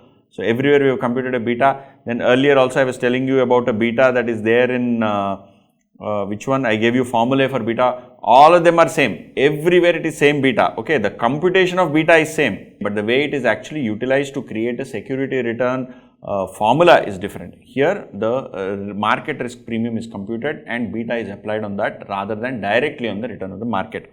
What is portfolio beta? Portfolio beta is weighted average beta of the various constituents of the portfolio. Next. Now, what is it in CAPM? What does CAPM assume? It says there is an efficient market. Okay, we have studied about what is an efficient market, where what is where all the information, present, past, future, everything is reflected in the stock prices. Rational investment goals. People have rational goals. It assumes all assets are divisible and liquid. That is, any asset can be bought and sold any point of time, and they can be split into any minute parts. Risk aversion in efficient market is adhered to, although at times risk-seeking behavior is adopted for gains. That is, people are generally risk averse, but if there are gains, they are willing to accept risk. Then investors are able to borrow money freely at riskless rate of interest. That is, borrowings can fetch equal return by investing in safe government securities. That is, there is a risk-free rate of return and you can invest and borrow in the same rate. Securities can be exchanged without payment of brokerage, commission, taxes, any transaction cost. That is, it is a fully superbly efficient market. Securities or capital assets face no bankruptcy or insolvency. This is a slightly extreme kind of a scenario, but the reason is there is no additional premium or risk or anything that is specifically for bankruptcy. That is what is assumed. Then it assumes that the capital market is in equilibrium. Okay, so these are the broad assumptions of CAPM. Now, based on CAPM, you have this formula, or rather a concept called security market line, which is a special type of a line of capital market line, if you remember. So, here we have put beta. What is beta? Beta is equal to R standard deviation X by standard deviation Y, where this is security, this is market. Right. Now, there we took the standard deviation of the market. If you remember, in capital market line, we took standard deviation of the market and said this is the line where an efficient portfolio can lie, and we said that this is risk-free rate of return. There will be somewhere where the return of the market will be there. These are known as investing portfolios. These are known as lending portfolios. Correct. So this is SML, where you plot the returns of a specific portfolio with respect to beta. And market portfolio will get you 1 beta, whereas if you look at a capital market line, this is for lending and borrowing portfolios, and it is very, very specific for the theory that we had learned, which is the Markovic theory. Okay, now under CAPM, what is it that CAPM implies, or what does it mean? So I'll give you an easy example. So under this, you compute required return as per CAPM. What is required return? Required return is risk-free rate plus beta into return on the market minus risk-free rate. Just now we learned it, right? That you compare with the return expected from the stock. Okay, if the CAPM return is lower than the return expected from the stock, then it means that the actual market price is less than the expected market price, in which case the stock is undervalued. Okay, when it is a opportunity to buy. Okay, if this is the case, then actual market price is less than the expected market price, hence stock is undervalued, you are supposed to buy. If the CAPM return is more than the expected return, then the stock is overvalued, so it is time to sell. If both the returns are same, then the stock is correctly valued, you are expected to hold the security. Now, what are the advantages and disadvantages of CAPM? So, it is a risk adjusted return, that is the return what you see is adjusted for risk, that is there is the beta component, which basically is the correlation and standard deviation are taken into account. Both of them are actually are used in computation of the return. Then dividend, no dividend company, it's you're assuming that there is no dividend. What are the limitations? The beta, past beta, will it apply in future? Nobody knows. Beta is computed based on past correlations and past data. Whether it will apply or not, nobody knows. Then other risks, this considers only the systematic and unsystematic risk. It ignores other risks as far as the stock, what stock is impacted by, right? Then it is based on information availability. If information availability is limited, then your outcome will also be limited. So these are the limitations and these are the advantages of CAPM model. Now coming to another theory, we have discussed what? CAPM, Markovic's theory, Sharpe model or single index model. Now we are coming to another theory called arbitrage pricing theory. Arbitrage pricing theory is nothing but it says that the expected return is risk-free rate plus the risk premium for a specific factor, multiplied by its beta. So let's say there is a factor called GDP. So you figure out what is the relationship of this particular security with risk-free, the GDP, and find out the premium for that and multiply it with the beta of that particular factor. So like that you do, it basically is a multi-factor kind of a model where instead of, see, in what is our CAPM formula, risk-free rate plus return of the market minus risk-free rate into beta, and the beta is R into standard deviation of the security by standard deviation of the market, correct? Here we are considering the risk premium of return of the market minus risk-free rate, whereas there you will consider the risk premium that is attributable to a specific factor and you will compute beta for correlations between the variation or standard deviation of that particular factor, return on the security, and the correlation between the security and the factor. So it is just like our CAPM theory, but you have multiple factors. One of the factors could be market return, okay, and the beta could also be linked by the beta between the market and the securities returns, okay, but the premium, right, will be very, very different for each of the factor, because if it is the market return, the premium will be market risk premium. If it is other returns, then if it is other factors, then the premium, the risk, whatever is the premium here for lambda 1, lambda 2, lambda 3, refer to the risk premiums for various factors.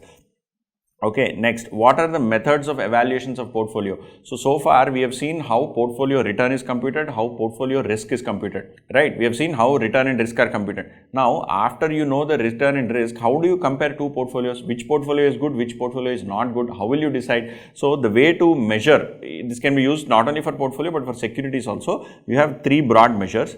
First measure is something called a Sharpe ratio. Again, same gentleman, William Sharpe. You compute the return of the security minus, here it is the actual return of the security minus your risk-free rate divided by the standard deviation of the security. So what you are doing is for every single unit of standard deviation, that is every single unit of risk, what is the excess return that you have got? Right, what is the excess return that you have got per unit of risk? You are trying to compute that. Whereas Trenner ratio is you do the same formula but divide by beta. So the way to remember is Sharpe, here S, right? S is standard deviation, which is denominator here, and Trenner is beta, beta. Okay, so here you use beta. This is the easiest way to remember. Both of them measure excess return per unit of risk. In case of Sharpe ratio, the risk is standard deviation. In case of Trenner ratio, you use beta as a proxy for that. Then there is Jensen alpha, which is nothing but the return of the portfolio minus expected return. That is, whatever is the actual return minus expected return, the difference between those two is taken as alpha. Okay. Then coming to the next aspect, there is one more thing of this gentleman, same Sharpe has come up with one more thing, which is optimal portfolio. What is an optimal portfolio? Now this question has not been asked in the exam so far, but it is, I think it is important at least to know the formula. So we have discussed a case where we took an efficient frontier, and on that there will be a portfolio which has the lowest risk, so on and so forth. But we did not discuss how a portfolio of assets can be selected under the Sharpe model. So what Sharpe model optimum portfolio says is, this is efficient frontier and this is Markovic's.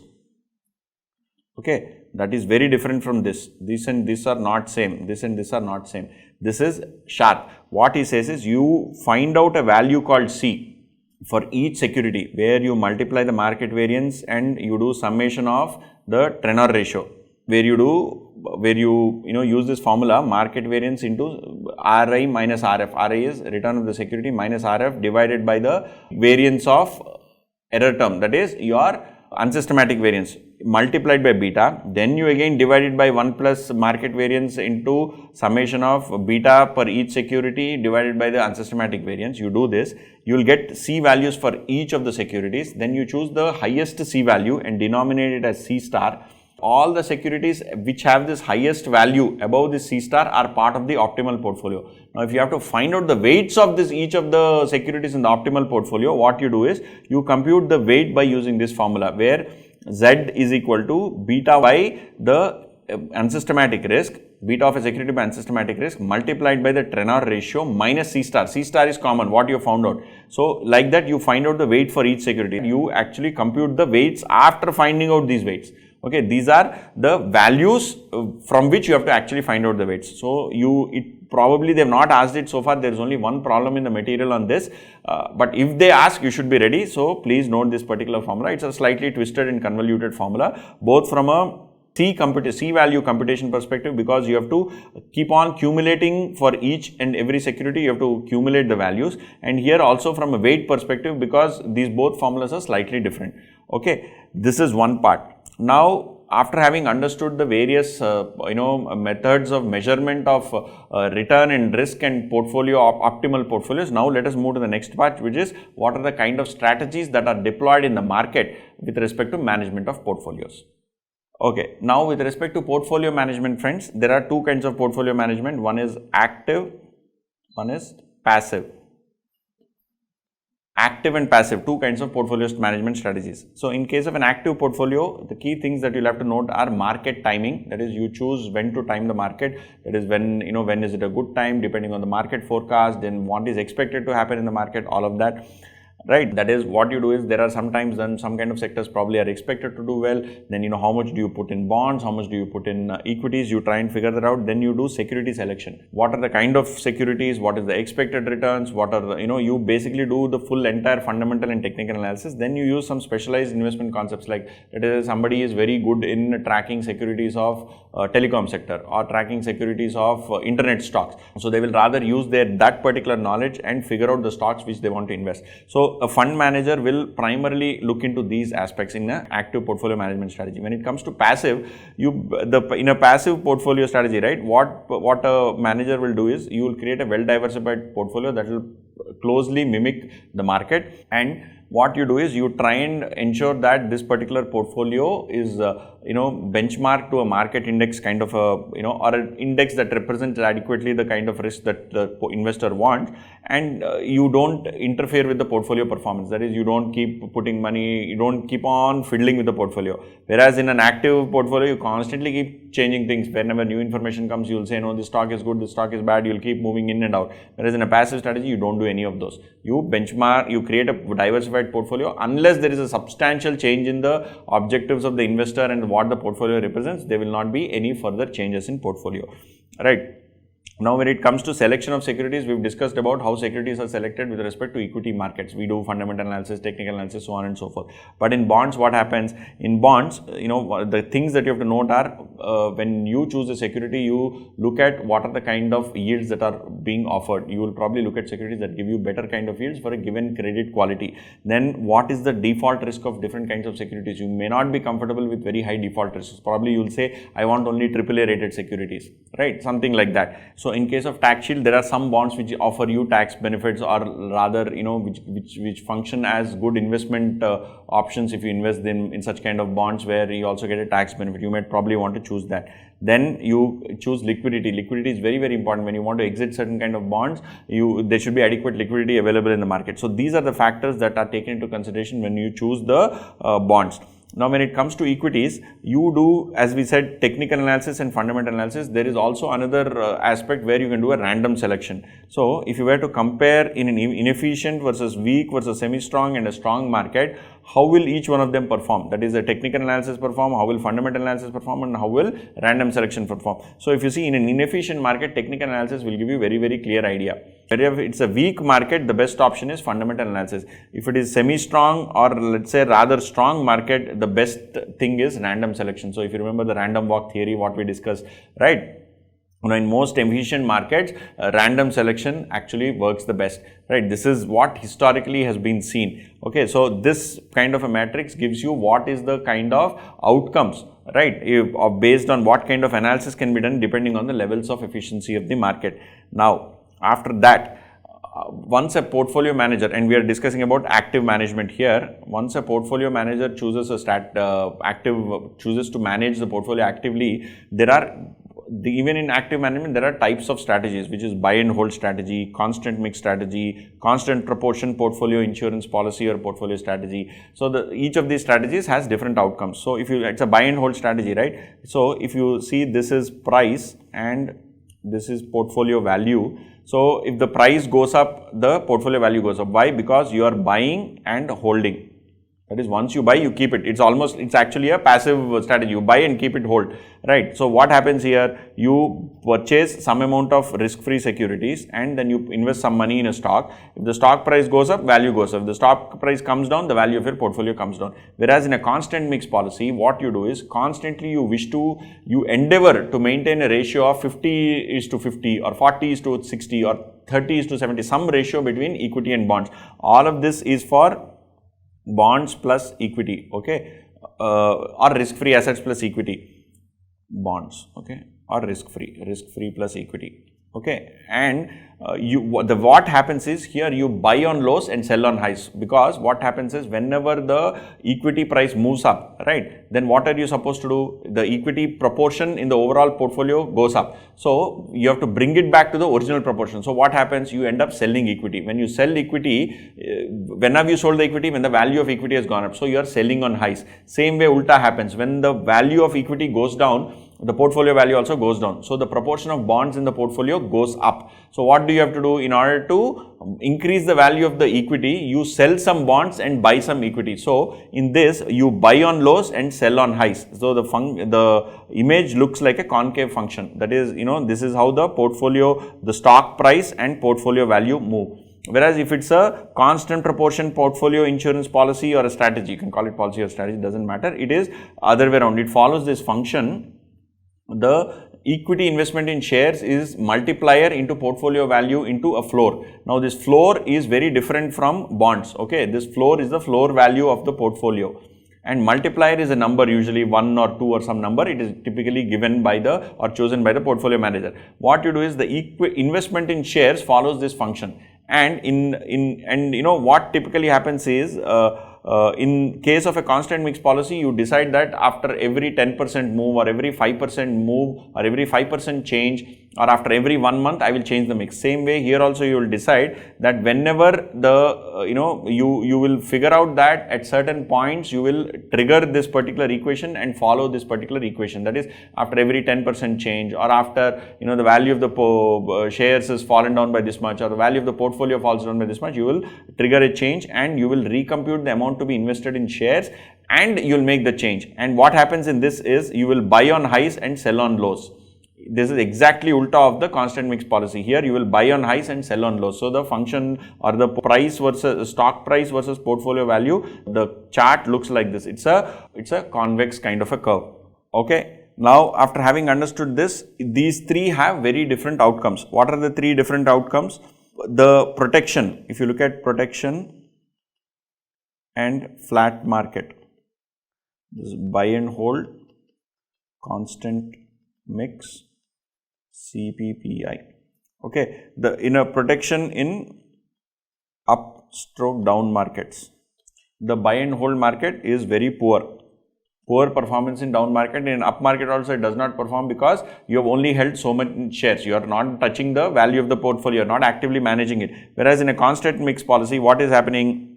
There is no protection in down market. Why? Because as the value keeps coming down, the market is going down, you are buying more and more. Whereas here and in an up market, what is happening? As the value keeps going up, you are selling more and more. So definitely no, okay. So this does not perform well in a market where the market is going up. Whereas CPPI, performs very well in an up market, and when the market is down, it is okay. Okay, the performance is okay.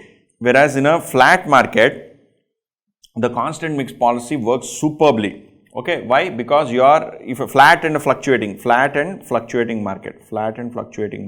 If let's say it keeps like this is what the market movement is. What is happening? You are selling when it is at a high, you are buying when it is at a low, selling at high, buying when it is a low. So what happens? So because of this, you make money. Whereas in this case, what happens? Flat and fluctuating market, you are buying when it is high, you are selling when it is low. So basically you end up making loss. So in a flat and fluctuating market, this is definitely a no, a CPPA. The performance of a buy and hold is somewhere between these two, in between.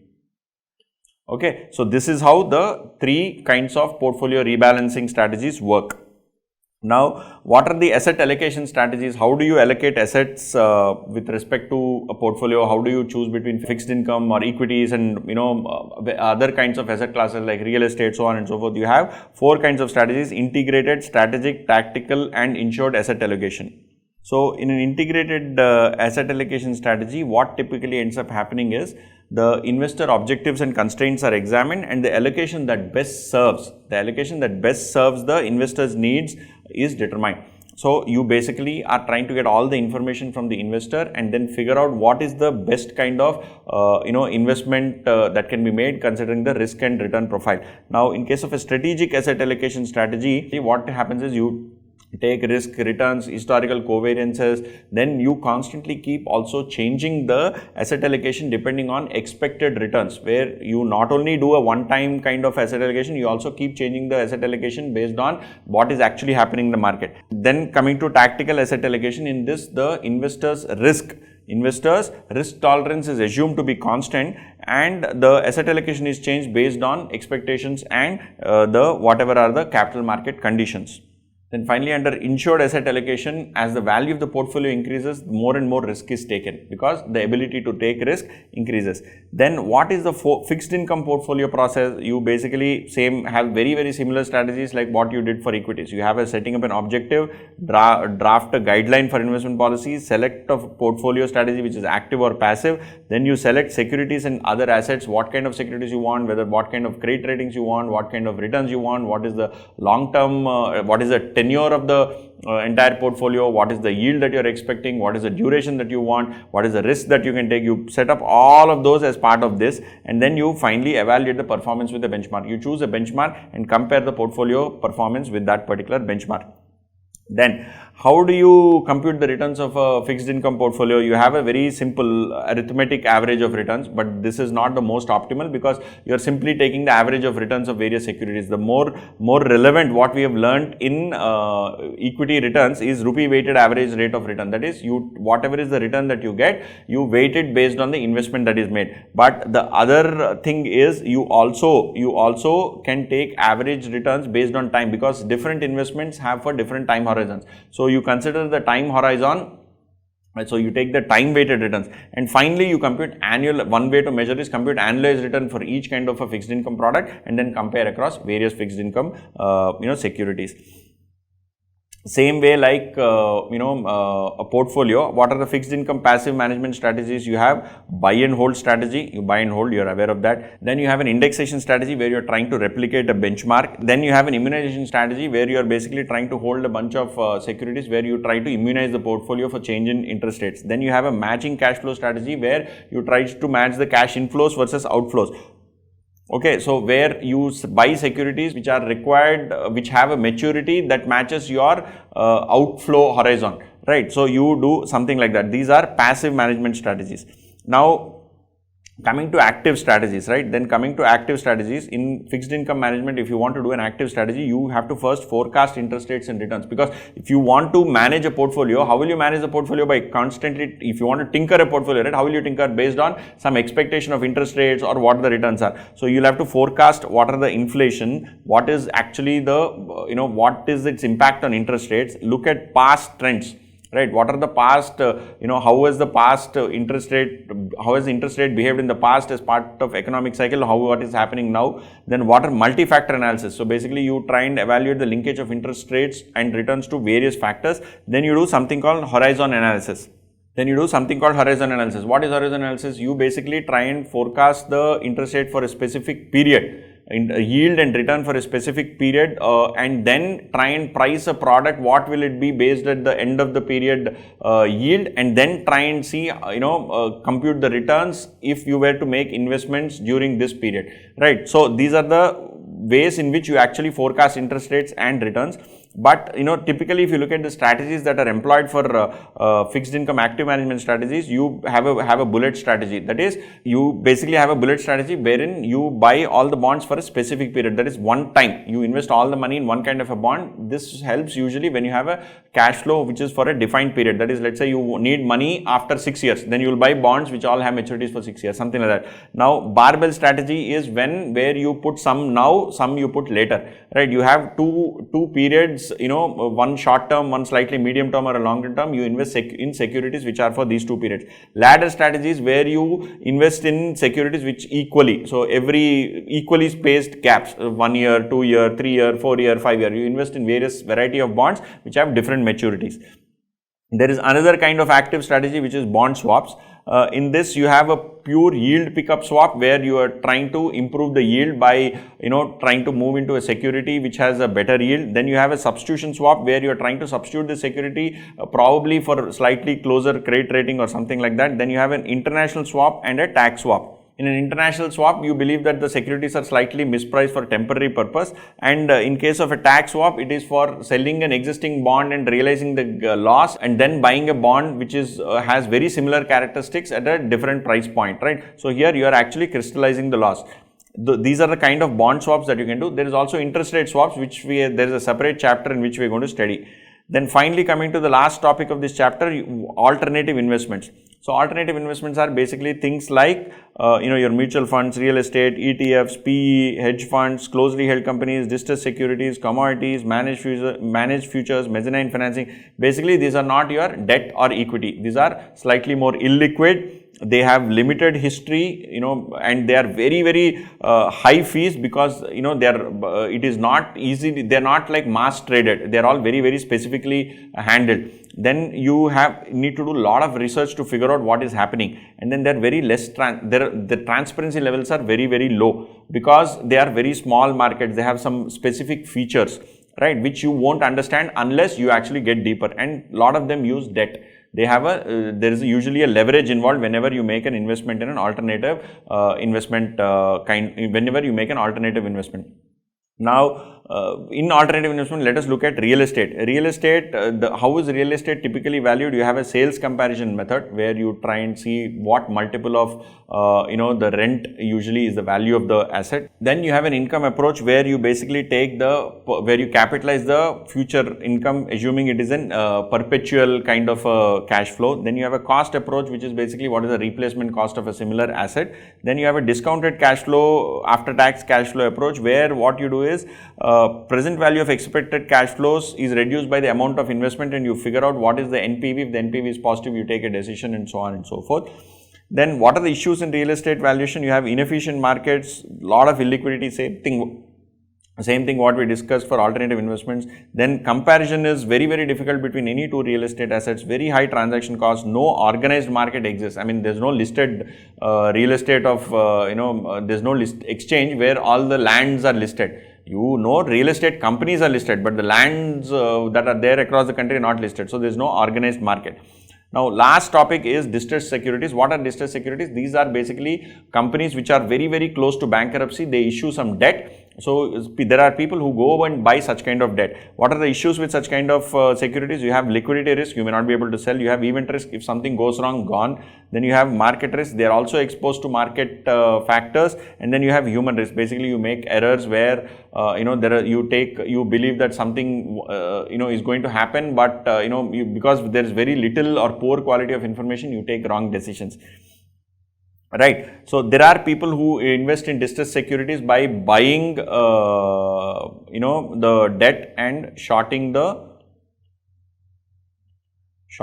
equity. So there are people who do this. Okay. So in this, what happens is, if the company goes down, he makes money on equity. If the company does well, he will make money on his debt and he will close out his equity position. So that is how they actually invest in distressed securities.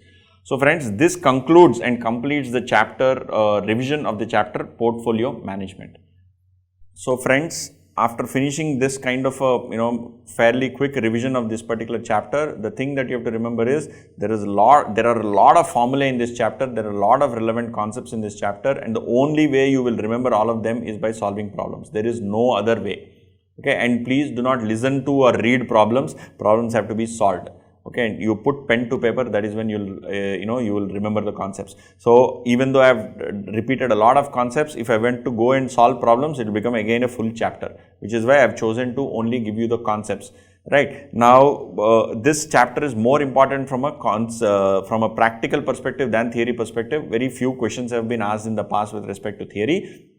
But there are some elements which can be potentially asked, so it does pay to be prepared. Okay, fair enough. But as I said, this chapter is primarily a lot of problems, and only if you solve problems you will remember and know, and you will be able to do well in your exams. Okay, all the very best.